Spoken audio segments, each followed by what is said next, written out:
Okay, everybody, thank you so much for coming to today's Top Producer interview. I'm Edith Espinola, and I've been doing this interview now for, almost 2 years, if not longer. So, thank you, Lisa. What I really love about doing these interviews is having the opportunity to meet with a top producing agent who shares some of their real estate stuff, because we don't really dig too deep into the real estate part, but shares what their mindset is, how they got here, and how you can also be a top producer too, simply by tapping into what your power is and what you're capable of doing. And these people have been very inspirational in doing that.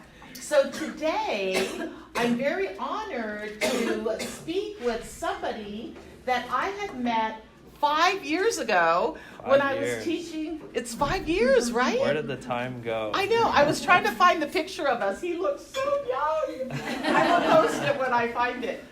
I was teaching a class at SCORE called 6 Steps to Success. And there was this young man sitting in the seat, and he was like sharing how he's making phone call after phone call after phone call and pounding the phones. And I knew that there was something about him that was going to make him hugely successful. Who I was 5 years ago is different from who I am today. How many of you guys could say that? Right? Right. If I was who I am today 5 years ago, I would have got him in my downline. Now, today, I know when I see someone, and I know the importance of getting someone in your downline. Ryan LaRocca has been doing an excellent job. He's number 6 in our office in production. And I'm so excited to talk with him today. So please join me in welcoming Ryan LaRocca. Hey, Ryan, I'm so glad that you're here. I'm excited to be here. Yeah, thank you. So what I like to do is kind of get a background of, where did you go to school? I went to school for a little bit, but I'm actually, the farthest I went was a little bit of community college. When I was 17, I actually dropped out of high school. Wow, okay. Yeah. Right. So when you dropped out, and then did you go to college, or what was your life like before you decided? I want to know, what was the path that you took to get you into real estate? Do you want me to start from the beginning, before college? Yeah, because it sounds like there's something there, right? I mean, it sounds like for you to drop out of high school, that there was something there that we want to hear about. Sure. So, as a teenager, I was kind of getting in trouble a lot. I ended up getting kicked out of home. I could see it. I dropped out of high school, and I really had no shot when I was younger. And, I remember there was a point in my life where I was actually living outside. I had nowhere to go, and I always had big dreams growing up. I wanted to be a lawyer or a doctor, and I think the realization that those dreams were starting to get away from me at the time was a very painful feeling for me. And so I started to say, what can I do to change my life now so that I never have to go through this again? At that time... Ryan, can I just get some clarification here? So you were living outside. Were you homeless? Yes. How long? For about 3 months. 3 months. Wow, I'm really sorry to hear that you went through that. That's a difficult thing to go through. Yeah. Wow. It was difficult to go through. Yeah. So how did you pull yourself out of that? So I started to take accountability for myself and my own life, and I realized that at the end of the day, it's only you that's going to make things happen for yourself.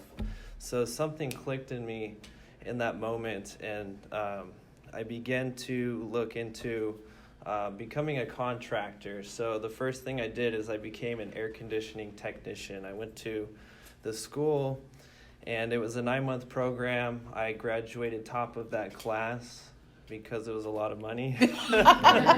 So money was definitely a driving force. It was. I've never had to pay for school before, so that was a kick in the ass. Mm-hmm. So I got a job doing that. By the time I was 18, I had my own apartment. I was paying the electricity bill. I had my own car. I paid for insurance. Like, everything was self-sustained at that point. And, to this day, I would say that's my greatest blessing, was to go through that hardship, because the growth that I've experienced not having to rely on anybody almost my entire life now, it really changed me as a person. I believe that when we go through pain, and being homeless is something that it's really it really pulls a lot out of you, right? Because it makes you question who you are, what you want, and it's kind of like at the bottom, right?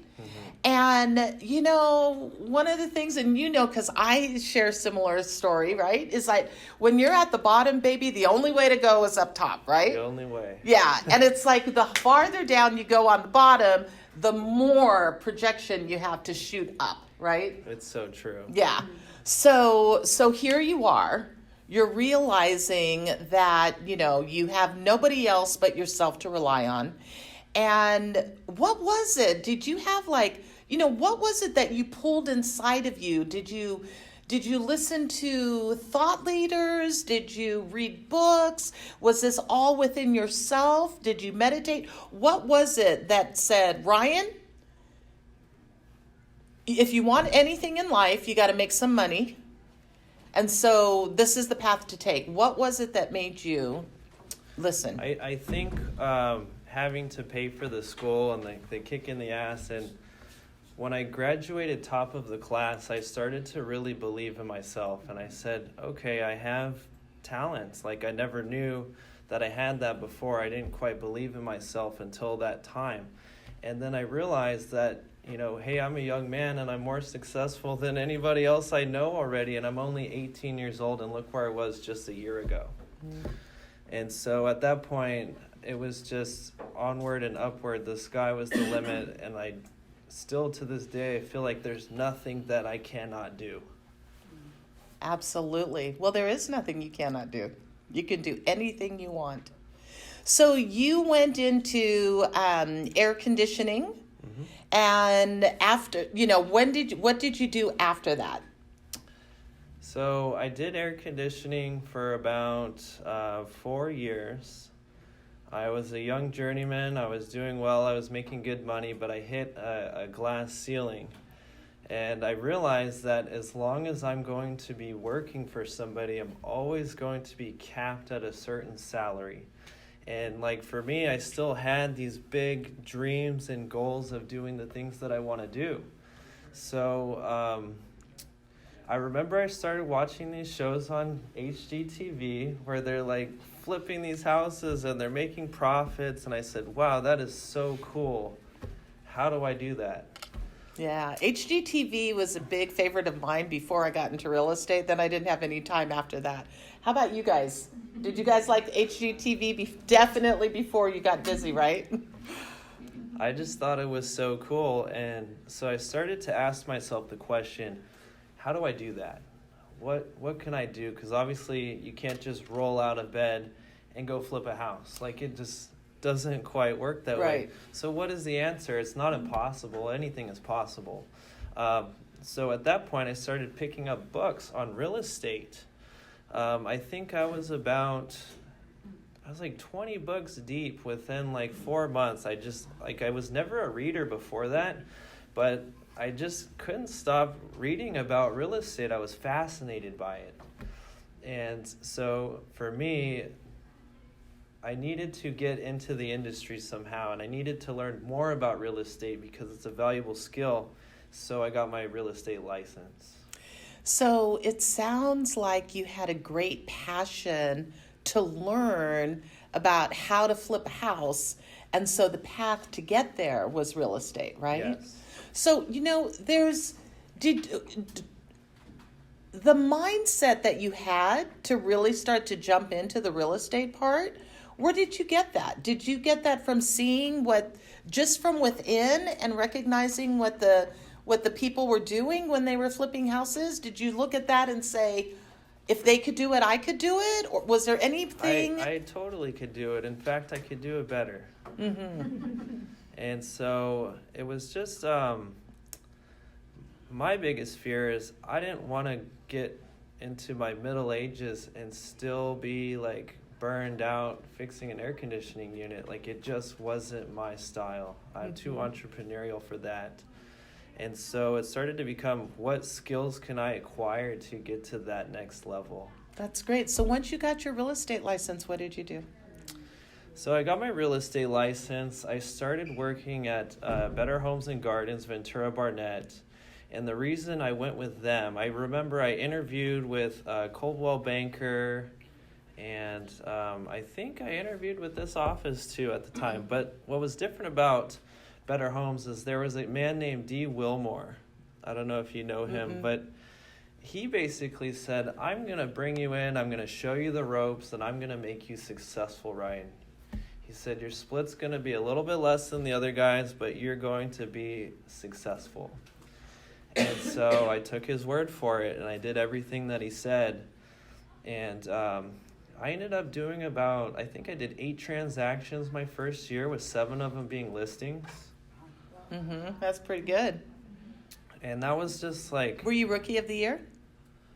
Did they do that over there? They do that over there, unfortunately. Yeah. So I I never got a Rookie of the Year. Well, you would have been if they Which did it, pisses right? me off. I know, right? Yeah. So in your first year then of real estate, you did 7 listings. How did you get those listings? So I was doing the Mike Ferry script. I was calling FSBOs, calling expireds. I didn't start calling my sphere till the end of that year because I was so young at the time. And I was just like, I didn't want to embarrass myself. I was afraid that, I was like, my friends are all my age. They don't have a house anyway. They're not going to be buying a house. So why call them? And I realized that's the wrong mentality because they have parents and family. But that was the approach that I took, and it was hard work. I was doing all my own TC work. I was going. My first listing that I got, I went on about 35 appointments before I got that listing, and that was in a period of 3 months. And so that was just like back-breaking. Like my will would not be broken at that point. I just saw like no other way but to succeed. I just said, if I go out here enough times, eventually I'm going to get somebody to sign with me. And I remember I called this lady in Redwood City one day, and she said, well, can you come out here this afternoon? I still had a full-time job. So I was like, at this time I was pretty burned out. I was like, maybe I shouldn't go. But something clicked, and I said, you know what, I'm just going to go. So I called in sick, went up to Redwood City, and I remember sitting there with the lady. It was like really awkward because my presentation was like nothing. It was like, do you want to list with me? Yes or no? And she said, well, I'm not going to do 5%. And she said, would you do 4.5? And I said, I was going to sign it right there, but I said, let me call my broker. So I went outside. I didn't call my broker. I just pretended to call him. I came back in. I said, you got a deal. Awesome. So that was my can't do first that here. deal. Yeah, exactly. And you can't do that over there as well, but the broker. But I was, sometimes you just do what you got to do. That's awesome. I love it, Ryan. Opportunity knocked and you answered. Yeah, right? so You do what you got to do. That ended up being a triplex that I double-ended. I sold it for, I think, $1.3 million, double-ended it on my first deal. Almost lost my license. There was all kinds of problems in escrow. Well, that's a story for another like- time, it was right? like- It was like a 6-month escrow, and I didn't do... Did you have a mentor? What about the agent who said he's going to make you So successful? he was gone at that point. Oh, okay. But So you were flying solo. Tony Ventura, the broker, he's very legal savvy, and Good. he was a great help in that process. That's good. That's good. So before we go further, what were some of the key things that you learned during those 3 months leading up to that listing appointment and then that first transaction, which sounds like it was Well, I a lot? remember before I was even licensed, I started calling FSBOs. And I went out on an appointment with this engineer guy who's trying to sell his rental condo for $400K in San Jose. That just doesn't exist nowadays. That same condo is probably $700,000, $800,000. But I remember my first business attire. I had this wrinkly brown button up with a tie and no I had some Dickie jeans. I didn't know what the hell I was doing, and I didn't know what to say either. It's awkward. It's really awkward at first. So you just jumped in the lake without knowing how to swim. Straight into the fire, and I just got a lot of I don't know, I'll think about it. That's great. That's great. So it sounds like every step you took, you learned a little bit more until you finally got that listing. And then how long after that first listing did it take you to get the next one? 4 days. 4 days. And then what do you think was the secret to that? Confidence. Confidence. Once I went through what I did, I knew so much about real estate from that last escrow because it was a lot. I was going down to the city planning department. What am I doing? Oh my gosh. So anyway, that one worked out. But no, after that, every time I sat down with someone, it was yeah, I've sold a bunch of houses. I know what I'm doing. I know how to market your house. This is what we're going to do. And this is why we're going to get you top dollar. And then they just started to sign. Mm-hmm. So it's not really about what you say. It's about your energy, your vibration that you're giving off when you sit across the table from these folks. What do they feel? What do you feel? Mm-hmm. So what is it? Tell us. What is the energy that you're feeling and projecting out to your potential clients?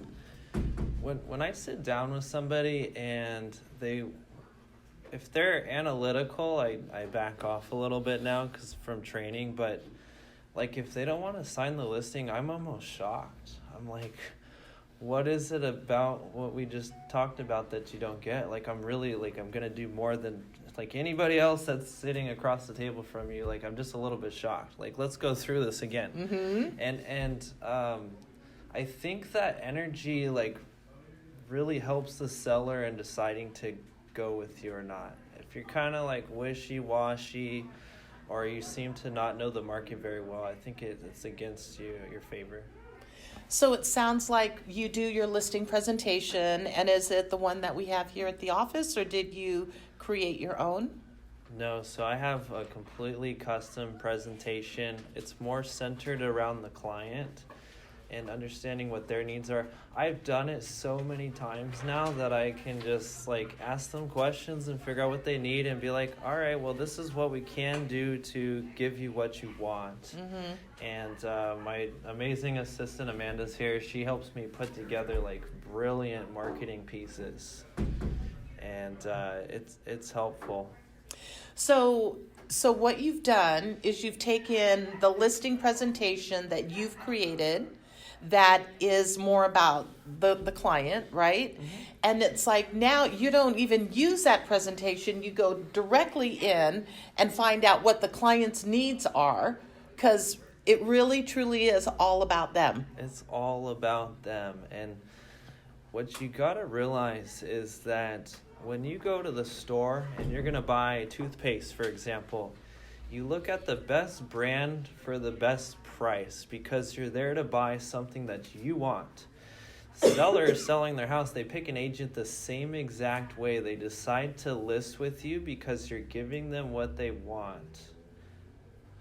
And so I always turn the equation around and look at it from their eyes. Like, what does this person really want? I signed a listing a week ago, and the lady decided to go with us because she's 79 years old. She doesn't want to clear the house out. She doesn't want to stage. She doesn't want to do a bunch of open houses. She doesn't want this. She's too old for that, but she wants to be with her grandchildren. And so we just gave her what she wants. We can get the house sold. We have other ways to market your home without, changing everything around. And so she picked us over like 4 other brokers. That's great. Congratulations. Thank you. So, so after you were there at Better Homes and Gardens, right? And you learned the business, right? Just by jumping in and doing it. So what was the next step that you took? You joined a team, right? Yeah, so from there I hit a plateau my second year. I went into an 8-month drought. Ooh. And the party from the first year was almost over. And that's the thing as a real estate agent is it's you can make these big chunks of money, but the pool depletes if you don't do anything.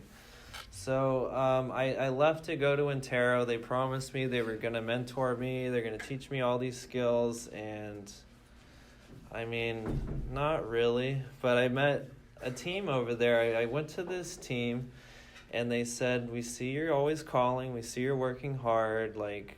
Let's do some deals. And so I started to put clients in front of them at a very, very high rate.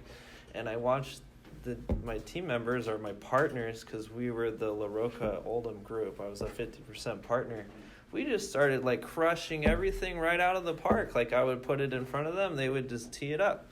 And so I got to watch what they do. I got to see what their marketing pieces look like, what their net sheet looks like, how they talk to the client, how they go about this and that. And it my thing is I have a really high D personality, but I don't need to be in the spotlight to feel comfortable. For me, it was just I'd set the appointment and then become kind of a flower on the wall and just watch and ego aside.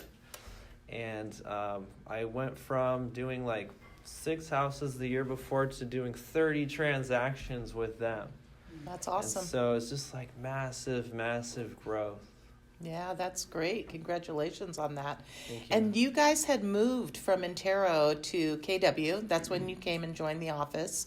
And then you went solo, right? Yeah. At the time I was starting to figure things out. I knew that I always wanted to kind of have my own thing, maybe my own team, and so I think they decided to split off and go to another company, and I really like this office. It's a great culture here. The cap is amazing if you do a few deals. And the business model just kind of works for me. So I said, I'm going to hang around. I wish you guys the best of luck. And we're still great friends to this day. But I felt kind of like Justin Timberlake leaving. And sync.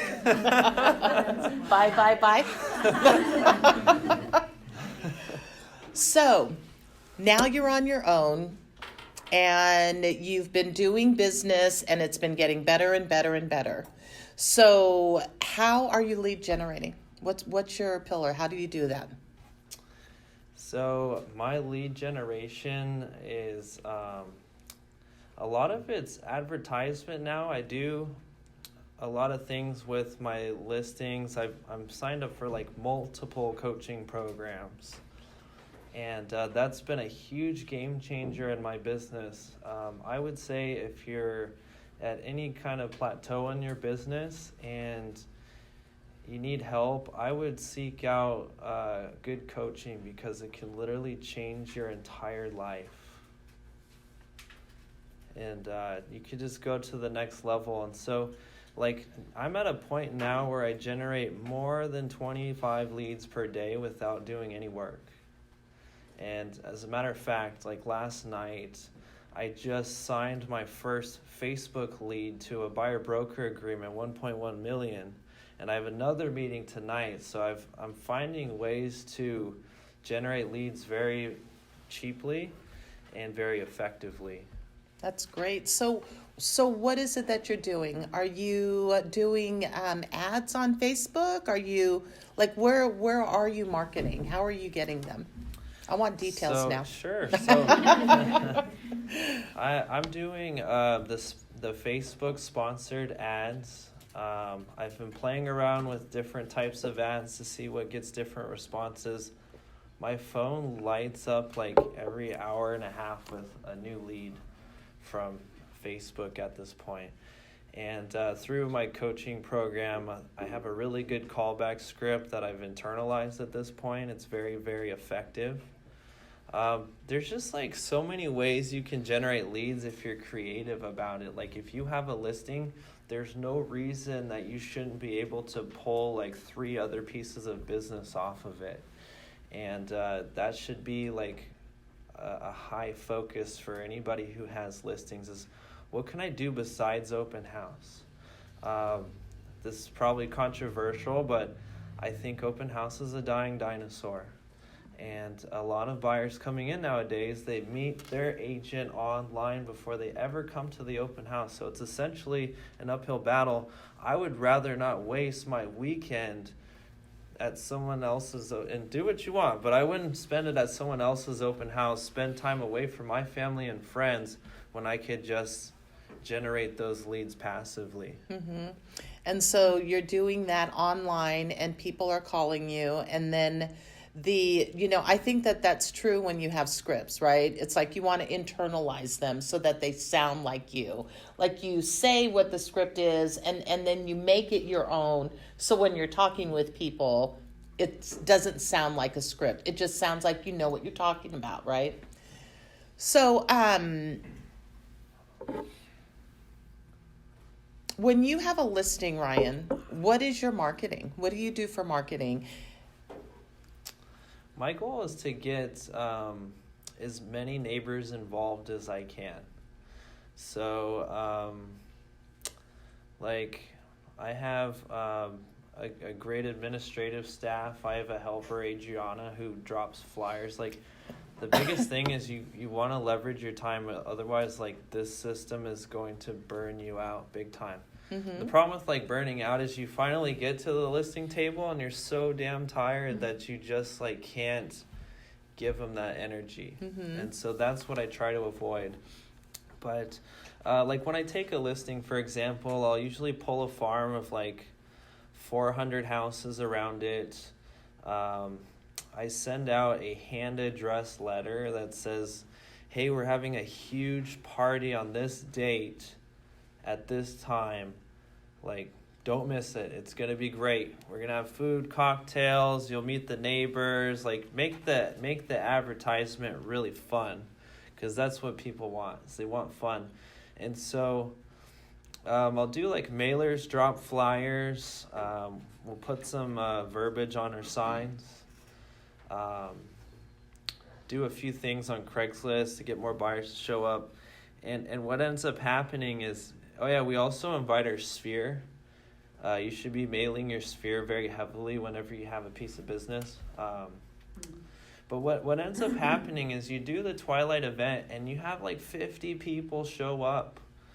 And it depends on the price, but you're going to get all kinds of mixtures. Sometimes you'll get mostly buyers if it's a hot listing. Sometimes you'll get mostly neighbors. Sometimes you'll get mostly your friends, and then neighbors come in and they see your friends and they think that they're all buyers.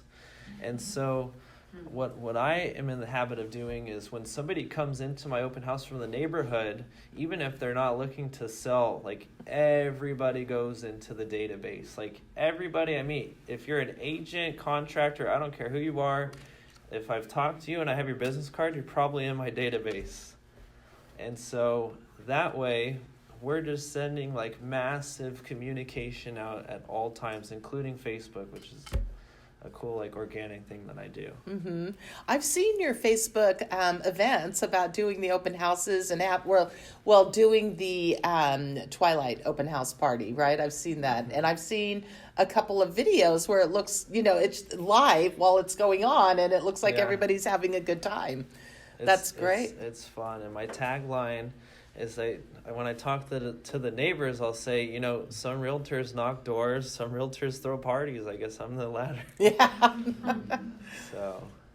Yeah, I've always found that, especially if it's in a neighborhood that you farm, that having the neighborhood party, the Twilight open house, it's really a good tool for, farming. It's a great tool. Mm-hmm. That's awesome. So, you've got the listing, you've been marketing it out, and you're sending handwritten letters, and then you've got email blasts to your database, and everybody that you know is in your database. And then is there anything else that, that you do that you want to share? I mean, there's just so many ways to like get a message out. Mm-hmm. Slide broadcast is a cool way. You could drop a voicemail.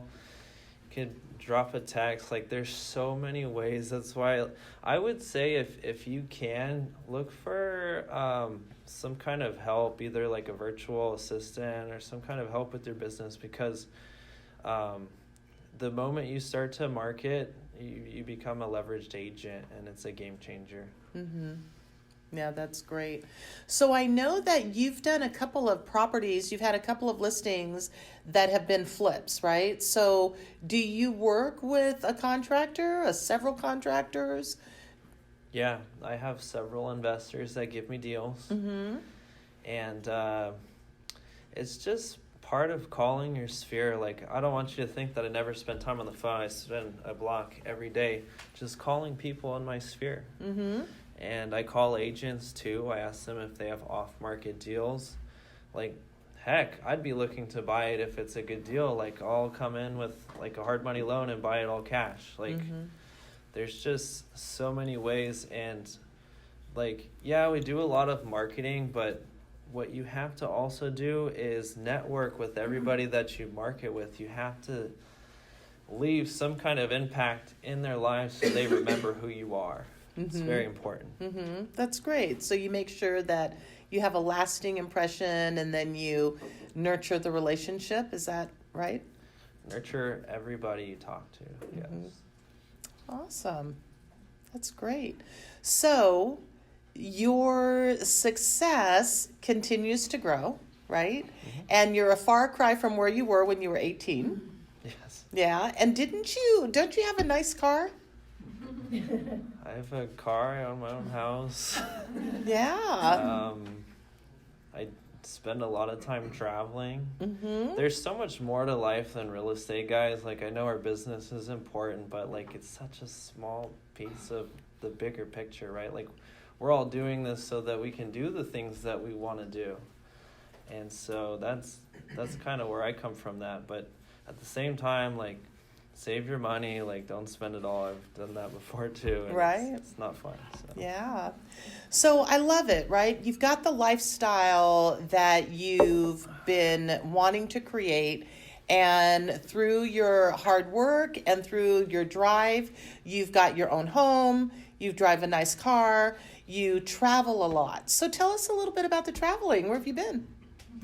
Wow, I guess in the last 6 months, I've probably been to like 8 or 9 countries. Wow. And I'm trying to set up some new trips because this shit is fun. Such a blast. Yeah, I'm a big believer in like living your life to the highest level possible, like a level 10 life. What can you do that makes you happy? When you come back after stuff like that, you just you put out a different vibration. You sit down with the clients, you have cool stories that you can talk about. A lot of our clients are from all over the world, and so they can relate to stuff like that. Like, I sat down with my hairdresser who's Vietnamese, and we talked about being in Vietnam, Ho Chi Minh, and riding the little scooters around, and he's like, "You're crazy." Yeah. And then he told me his cousin might want to like buy a house. So You built it's like little the openers. connection, right? Yes. So now where you're at in your business and where you're at your life, you know, where do you get your motivation? Where do you get your inspiration? Like my big why? Sure. Okay. That's always such a hard question to answer. I've written it down on a piece of paper. What is your big why? It's really like such a hard question to answer. And I realize, like, for me, it's not in an order of like sentences and words and punctuation. For me, it's more of a picture. Mm-hmm. Paint the picture for us. My big why is basically a picture of just living this like most incredible life where I'm doing the most incredible things, like seeing incredible destinations, meeting interesting people, and just like crushing it in business, like just having it all. Mm-hmm. So I'm going to assume that the crushing it in business is very satisfying, right? To a deep level that makes you feel like you've accomplished something that you've wanted to accomplish, and your method is to make others happy and to help others, right? Because the more that you help, the more you are helped, correct? Mm-hmm. So when you do that, then it helps you to get the lifestyle that you want. Yes. So it sounds like the picture that you're painting is that you want to have as many experiences and see as much of the world as possible. Absolutely. And I think you hit it on the head. Like, the business is a big piece of that. Like, it's the art of the deal, folks. Like, I love to make deals happen. Like, that negotiation that goes down at 10:30 at night is just like, I feel like I'm suiting up for a football game or something. Like, it's really like my favorite part about this business is like putting a deal together to get something into contract. And it's a pretty big piece of that picture too. Mm-hmm. Mm-hmm. Yeah, so the satisfaction of doing a job well done. I love it. Like I had a client a couple of months ago. I got him $100,000 more than what the other agent. The agent was like at Antero or something.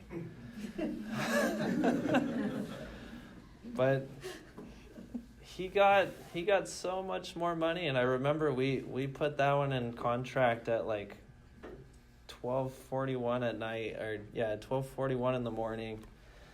And just like so satisfying. Like you come to terms with the deal, and you're like, I'm giving you like a half hour to sign, and you put the expiration like 30 minutes out, zip it over to the buyer, and they get it signed and over, and it's like, yes, and you just like go to sleep. Just like, it's hard to sleep after that. It's like, I remember like in 2004, 2005, some of you guys who have been around for a while, do you remember doing deals that had to be like at midnight? It had to be done, right?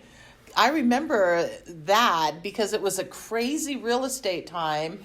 And, it was like, okay, we got multiple offers out. The first person who responds gets it. And it's like, we're waiting, and it's boom, 12 o'clock. I remember at 12:31, I'm there with my client. We got the counter and, we got the house. But it was like, you're doing that now and you're giving 30 minutes. DocuSign changed the world. Like, yeah. It sure did. No more faxing. And yeah, that's great.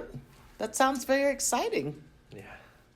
So you like that little pump in the adrenaline, huh? It's nice, yeah. It's like a sport. I don't know how else to describe it. Yeah, that's good. So you said like in the art of war. So do you use strategy and tactics and, is that how you approach real estate? Yes. Mm-hmm. You guys know how it is. Anytime you have a listing and there's an interested buyer, like you're playing a game of chess. And there's all kinds of things that you can do to try and negotiate that price up. Like, you know, a buyer's going to write an offer and you say, all right, well, I got one in hand. Like, come through with something good. Do your best. Mm-hmm. You know, you got the imaginary buyer. I don't know, I can speak for hours about that. Mm-hmm. But it's great when you have multiple offers, too. Like, there's so much stuff that you could do. Mm-hmm. Sounds exciting. Who's got a question for Ryan? I do. Anna Maria. So it's just a simple question. So Ryan, you know, I know that before Ryan and I used to talk for some time. We were sharing and trying to help each other, right, Ryan? And it's just so awesome to see where you're at from where you were a year and a half ago. It's amazing. Thank you. You have just bloomed beautifully, and it's just such an inspiration. But I know we talked about, you know, when we have closings to have like a housewarming party for our clients, but yet you talk about the twilight tour. Do you just do the twilight tour, or you do both? We do both. You do both? Yeah, the housewarming party is a great way to pull listings off of a closed buyer. So I'll sit down with a buyer and I'll give them a heads up. I'll say, we're gonna do a housewarming party for you. Be ready. Like, it's not an option, basically. And we'll say the best time to do it is 3 days after we close. And the reason I say that is because when the client moves all of their furniture into the house and there's boxes everywhere, it's not a good look. And they're going to be kind of embarrassed, and it doesn't usually work out that way. So, yeah, throw them a housewarming party. Say you invite all of your friends and family, like people from work, everybody that you want to show off your, like, dope crib to, and I'll invite all of your neighbors so that we can break the ice.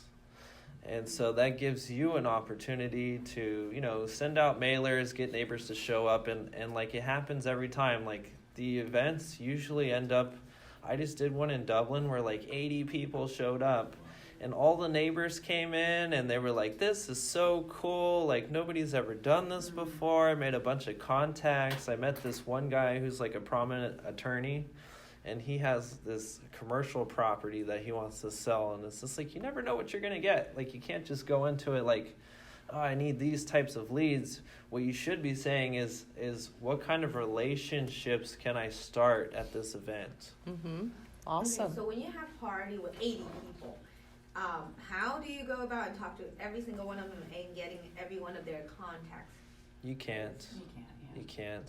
So If you do a twilight, I had a listing last year where we priced it really low.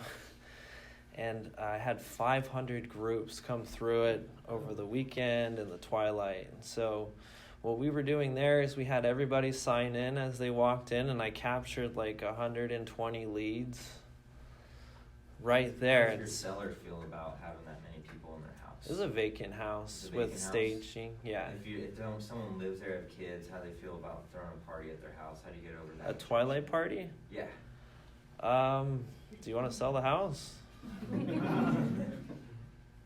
At the end of the day, it's their house. If there's pushback about the twilight, I'll probably back off. But to be honest, I haven't had any pushback yet. Like, nobody's pushed back on it. They just assume that, you know, we're doing our job as a marketer. Right. And it really does work. I mean, the engineers, it's a different feel because they get off work, they get to see how the traffic is going to the house, and I think it's all good. It works for everybody. and then let's say 3 days after you sign, right? So no furniture, no nothing, empty house. Let's do a party. Let's do a party. Okay. And Yeah. you cater that, Ryan? Like, how do you? What do you do? You wait to see how many people respond, and you have food and drinks, and Yeah, just buy food. yeah. How do you figure out how much food to get? Yeah. That's the tricky part. Yeah, that's what And then do you bring in like tables and some chairs? Like, what do you do? Is Empty house. So Yeah. There's places where you can rent fold-out chairs. Mhm. I mean, it's not that complicated, guys. You just gotta no, buy we're not food. asking if it's complicated. Rent- We're asking rent- if that's what you do. Yeah, Yeah, sometimes the new owner, the buyer, will kind of help out a little bit, which is nice. Mm-hmm. Sometimes a lending partner will help with those expenses as well. So you should always look for ways to like upsize your bottom line and reduce costs if you can. Yes. Awesome. So do you have the seller there? when No, you do the party? no. If they really want to be there, again, like it's their house. I'm not gonna like fight them on that, but if they ask me, should I be there? I say, no, you probably shouldn't. Yeah, I used to do twilight open houses in the neighborhood that I farmed, and it really was a party, right? Because all the neighbors were like, oh yeah, we all know each other. There's another open house in the neighborhood.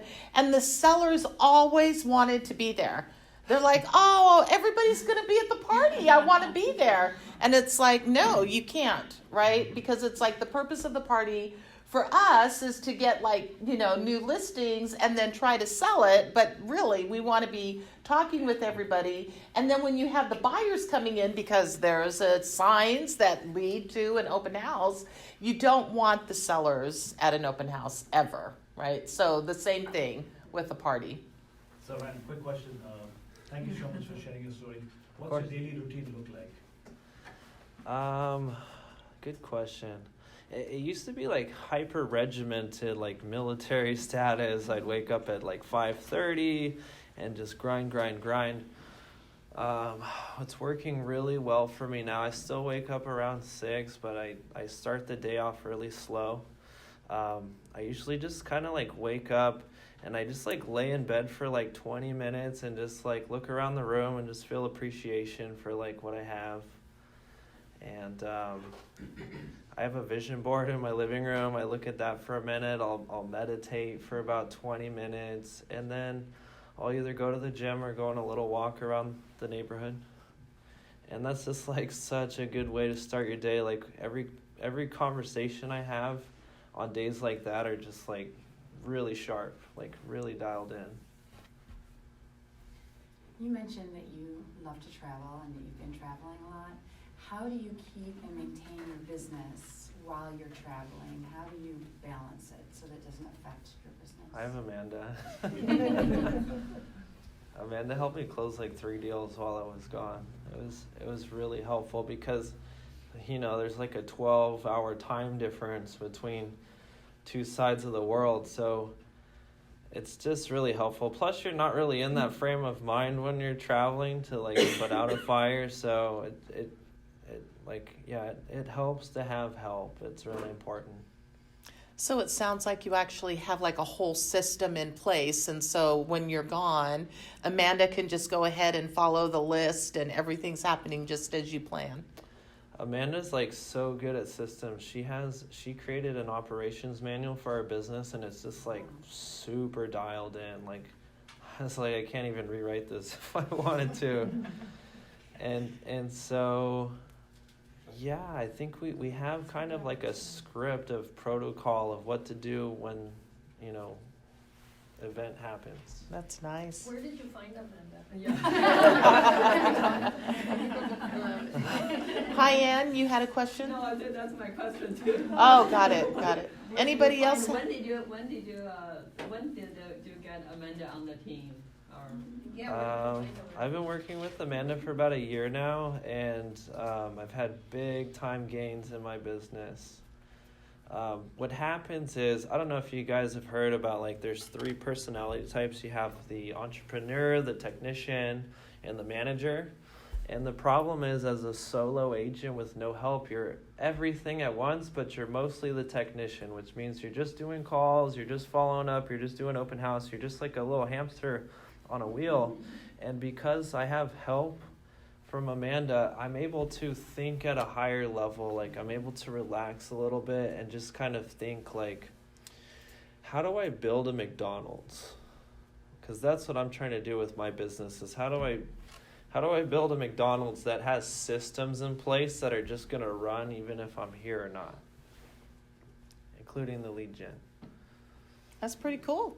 and another, so on that, so when you hire her, did you start with a full-time, or how did that starting point get started? you're just going to have to figure out what works for your business and what you're comfortable with. It's hard to answer for you. So what's your experience? Curious to hear. Did you start right away, right with a full-time or? Amanda has a setup where it's not like a set schedule. She kind of plugs in hours as needed. And so it gives her freedom. It gives everybody kind of freedom to do what they need to do. And at this, like, I trust her. Like, we kind of just, like, are pretty dialed in on the objective, so. Anybody else have a question? How long you been in real estate and how long you been with KW? About 4.5 years I've been licensed now, and KW, I'm coming up on 2 years. I have Lisa? a question about your listing presentations. I thought it was really interesting what you said about, it ties into the training yesterday, that the new golden rule is to find out what your clients want, right? Instead of what you want and how you want to be treated. So how much time do you, especially like at the beginning of the presentation, spend talking about yourself versus talking about what they want and need?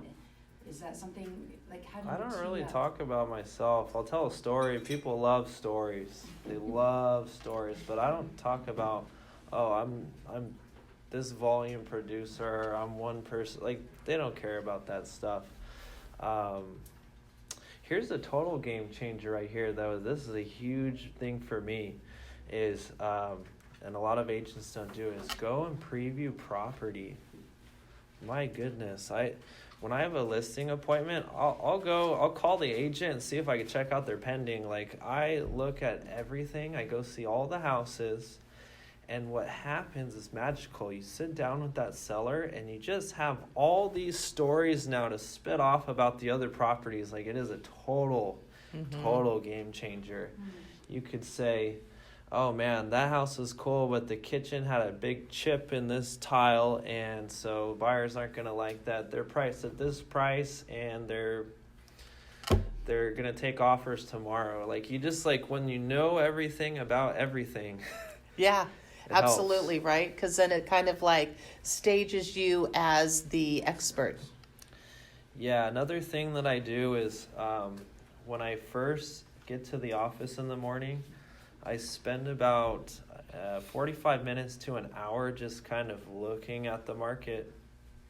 I look at how many actives there are, how many active single-family homes, how many single-family homes have been active for more than 30 days. Like, I just kind of like look at that stuff, because when you sit down and you talk to a client, you have a different angle than just like, here's my scripted presentation, sign the contract. It's a little bit different than that. Right. So you're talking to the sellers because, and you're finding out what they need, because you know the seller knows that neighborhood inside and out, because they've been looking for a while, right? They've been following the market for a while. They've gone to every open house, so they know what's going on. So for you to come in and, share the stories with them, then they're like, oh yeah, okay, so this guy knows, right? Because there are agents who don't. A lot of agents don't. I mean, But not KW agents, right? Because that's one of the 10 4s that you're supposed to do is preview homes. So, Ryan, thank you so much for, sharing with us. I'd like you to, if you had words of wisdom to share with everybody that's here today, what would it be? What's your closing thought? I would say try to step into the entrepreneur as much as possible. Try to delegate everything. Try to delegate as much as you possibly can. Because once you relax and you step into your entrepreneurial mindset, you start to develop new systems and ways of doing business. You come up with innovation, and it'll completely change your business from just doing open house. That's awesome. So really step fully into mindset, everything, as the entrepreneur? What you're gonna realize as the entrepreneur is there's a lot of stuff that you don't know that you need to learn about. And so, like Facebook ads, for example, I got into this about 2 weeks ago, and I've just been like immersed in it, just spending a ton of time reading books about it, doing research, listening to YouTube videos, just like learning. And now I have, like, this is going to be huge. Like, this is a big deal. That's so awesome. Thank you so much, Ryan. Thank you, Ryan LaRocca.